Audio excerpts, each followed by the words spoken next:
Hello there everyone, and welcome to another edition of Lydia's Crafty Corner with me, Lydia, in my little crafty corner. So today I'm going to be sharing with you a really fun technique. The lovely Amber shown this on a previous Facebook Live that we've had, and I just wanted to show it over here as well. So this is going to allow you to stencil onto your stamps, which is very, very cool. So to start with, I'm going to be using the Simple Shapes XL, and I'm also going to be using the Deco Wonder Stencil to stencil onto my Simple Shapes. So I'm just going to grab one of the images from the Simple Shapes stamp set. Now this is the large triangle in the set, and I'm just placing that onto my block, and I'm then going to try and add my stencil. Now this needs a little bit of stick to it, and I would recommend using a repositionable spray adhesive. You could also use tape to tape this down, but I do find that the spray adhesive works really, really well. So it's a little bit sticky now, and this is going to place a lot better onto my stamp so I can then stencil through it.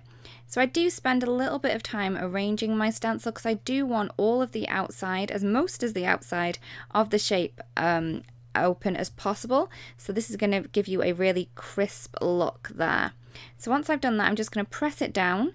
I'm then going to be using some ultramarine ink. Now I did try to just place this onto my stencil and hopefully ink the stamp up, but that was not working particularly well.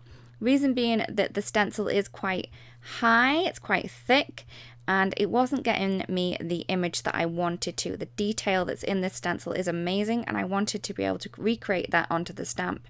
So all I've done is I've taken a little finger dauber, or you could use a small sponge, and I'm just using this to ink through that stencil onto that stamp. Now this is going to give me a really cool image. You can play around with this with different stencils and different stamps. It's completely up to you, but I do find that these two work really, really well together. I do love them a lot. So as you can see, I'm just going to keep going till I have covered that whole stamp with the ink, and then once that's done, I'm going to remove my stencil. Now I do try to be very careful and gentle with this because I don't want to smudge any of that ink that we have down there, because these are really clean, crisp lines that we've got from the stencil. So once I've done that, I'm then going to stamp this into position onto my little panel that I have here. This is 4 by 5 1/4, so I can place these onto card bases and have a little bit of a little border around the outside. So once I have that stamped, I'm going to do exactly the same thing as before.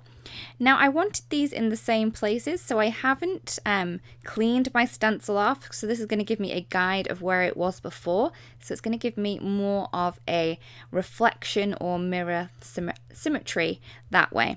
So again, as before, I'm just going to ink this up using that same color of ink. So this is the ultramarine, and I'm just going to make sure I've got all into all those little crevices, and this little finger dauber is doing a magnificent job. So once that's all done, again, I'm going to remove that stencil and then stamp this into place. Now I've left a little bit of a gap between the two. I could have stamped these up next to each other and it would have given me more of a square design, but it's completely up to you how you want to do it. I just wanted to leave that little strip there so I can add a little sentiment in later on. So that's one of the panels completed. I'm then going to move on to another one. So I'm using the large circle from the Simple Shapes XL this time. And again, I'm going to play around with the stencil to make sure I have it where I want it to be on that little circle stamp that we have going on at the minute.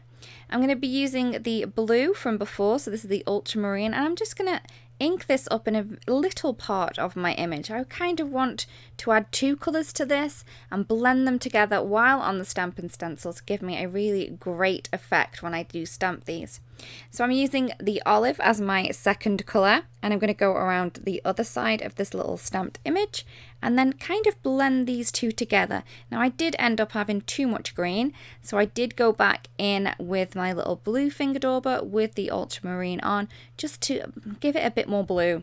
I wanted a little bit more blue to this, and I do like that little shade that we're getting in between the two colours as well. Once I have finished inking this up, I'm going to remove that little stencil, and then I'm going to stamp this into place onto my panel. Now once I've done this one, I did do another one. I do another 2, and I'm going to do these in exactly the same way. So I'm going to add the stencil on where I want it, this time in a different place, and I'm just going to add the blue on first.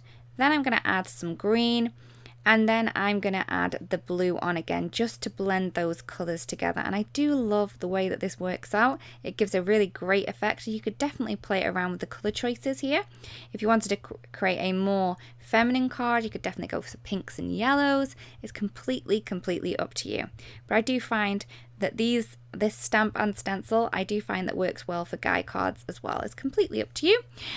So again, I'm doing the last one, last but not least, with the same colours and a little bit different part of the stencil as well. Now I'm using the Fancy Greetings for this one, and I'm just using that on the sheet to see where I want the sentiment to go and which one's going to fit in the best. And I did choose the You Can Do Anything, and I've inked this up with some Obsidian ink and stamped that down into place. Once I've done that one, I'm going to take a sentiment from the Sentiment Strip stamp set, and I'm going to pop that in the middle of that little panel that we have going on there. I did want to add a little bit extra to the You Can Do Anything card, so all I've done is I've popped a little bits of drops of glue around, and I'm going to add some sparkling clear sequins to that. So I wanted to keep the other one quite masculine, so I didn't add any sequins to this one, and you can see this is nicely complete. I did add these onto 4 1/4 by 5 1/2 card bases, so you can see that little white border around the edge, just adding a little something extra. So thank you so much for watching the video, everyone. I really do hope that you've enjoyed it and that you like the technique. The lovely Amber did inspire me for these ones. So thank you again for watching. If you want to watch any more videos, there's a couple more here that you can watch at your own leisure. Also, if you don't want to miss out on any videos that we do upload to the channel, it would be great if you do subscribe. Thank you so much for watching, everyone, and I'll see you again really soon. Bye bye.